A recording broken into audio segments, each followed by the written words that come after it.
ambientais ou educacionais? Nesse caso, se as causas fossem situacionais, educacionais, como se explicaria a redução e mesmo o desaparecimento dos sintomas só com medicamentos?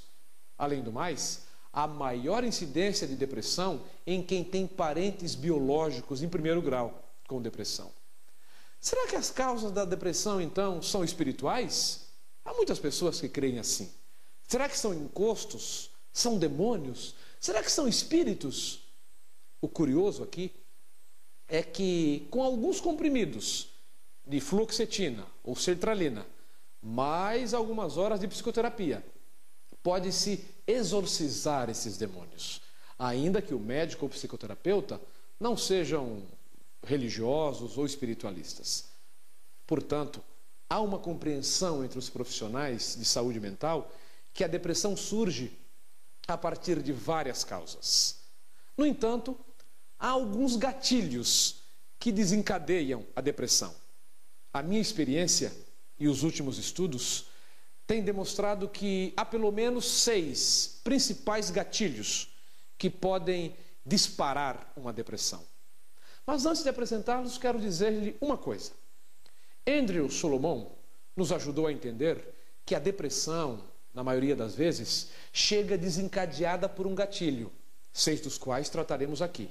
No entanto, após a depressão se instalar, a mente e o corpo assimilam o modelo depressivo de funcionar.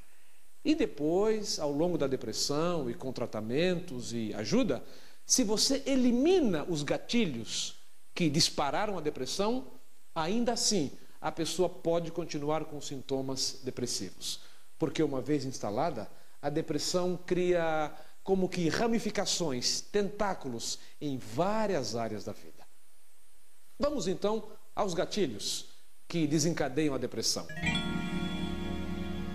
O primeiro gatilho é a perda de um grande amor. Para pessoas diferentes, o grande amor são coisas diferentes. Para uns, a perda da pessoa amada é a perda de um grande amor. Para outros, a perda de um emprego, de onde tirava todo o sustento da família e de alguns parentes, é a perda de um grande amor. Para outros, ter que trancar a faculdade, ter um carro furtado quando o seguro já havia vencido, pode ser a perda de um grande amor. Aqui a palavra amor é no sentido de que a pessoa perdeu algo que era extremamente importante para a sua vida e para o seu senso de identidade. É comum a pessoa com depressão relatar perdas significativas nos últimos 2 ou 3 anos antes do aparecimento dos primeiros sintomas da depressão. Vamos ao segundo gatilho da depressão.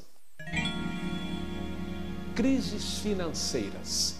Geralmente, essas crises se manifestam em forma de dívidas, golpes financeiros sofridos, um padrão financeiro incompatível com o padrão cultural adquirido, convívio com pessoas de padrão financeiro elevado e a impossibilidade ou a dificuldade de cumprir com os seus compromissos financeiros. O terceiro gatilho da depressão são os conflitos amorosos. Os conflitos amorosos representam uma das áreas mais dolorosas da vida. São as impossibilidades de se assumir, implementar ou viver um grande amor. Pode ser também as dificuldades de se conviver com a pessoa amada. Podem ser divergências financeiras e educacionais, com a educação de filhos e até mesmo temperamentos incompatíveis. O que antigamente se chamava incompatibilidade de gênios. As paixões impossíveis de serem realizadas, aliadas à rotina e à morosidade dos casamentos, costumam ser estopins para conflitos e entristecimento da alma. O quarto gatilho, desencadeador da depressão, são as doenças. O adoecimento traz desconforto e dor. O adoecimento implica muitas vezes no abandono temporário da vida produtiva e dos estudos. E pode trazer também altos custos financeiros. Quando o corpo adoece, a pessoa pode interpretar o adoecimento como o momento em que o corpo está mandando um sinal para a mente dizendo: olha, eu tenho prazo de validade. Além do mais, quando alguém adoece, lembranças de pessoas que adoeceram e que evoluíram para óbito podem povoar a mente da pessoa. E na sociedade pós-moderna existe uma tolerância muito baixa com a falta de beleza, com a falta de jovialidade e com a vida reclusa, coisas muito presentes na doença. A doença fere essas questões tão delicadas ao homem e à mulher da pós-modernidade. Mas anote aí o quinto gatilho desencadeador da depressão: conflitos no ambiente de trabalho. A modernidade trouxe a industrialização, trouxe o aumento da tecnologia e o consumo desenfreado. O trabalho passou a ser o critério de inserção na cidadania e a forma absoluta de se organizar a vida nesse planeta. Contando o tempo em que a pessoa fica acordada, a pessoa passa pelo menos a metade desse tempo acordado em vigília no trabalho.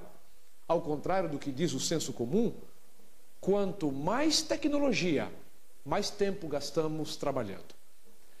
Pense na vida humana como se ela fosse dividida em 3 períodos de 30 anos cada: 30, 60 e 90. O ser humano gasta o primeiro período preparando-se para o mundo corporativo, para o mundo do trabalho. E ela gasta o último período rememorando, pensando e contando histórias do tempo que trabalhava. Ou seja, ao longo de toda a vida, a pessoa está tendo que lidar, tendo que pensar, tendo que refletir e tendo que resolver questões ligadas ao trabalho. Conflitos no ambiente de trabalho, com a equipe de trabalho, podem significar, portanto, o azedamento da vida em quase toda a sua totalidade. O sexto gatilho desencadeador da depressão é a sensação de fracasso no desempenho dos papéis sociais. E, particularmente, eu considero que aqui nós estamos numa das questões mais delicadas, não apenas precipitadora de depressão, mas um problema sociológico mesmo. Veja, antes de aprender a pensar no sentido da vida, o ser humano aprende e ele apreende o que é ser filho, o que é ser um neto, um irmão, um sobrinho, um amigo, um primo.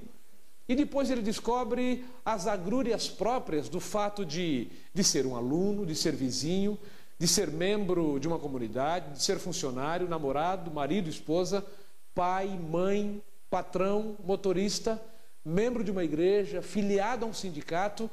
A pessoa descobre as dificuldades em ser correntista de um banco, de ser contribuinte e de tantos outros papéis com as suas respectivas responsabilidades. É possível lidar com cada um desses problemas, no entanto, e não desenvolver uma depressão.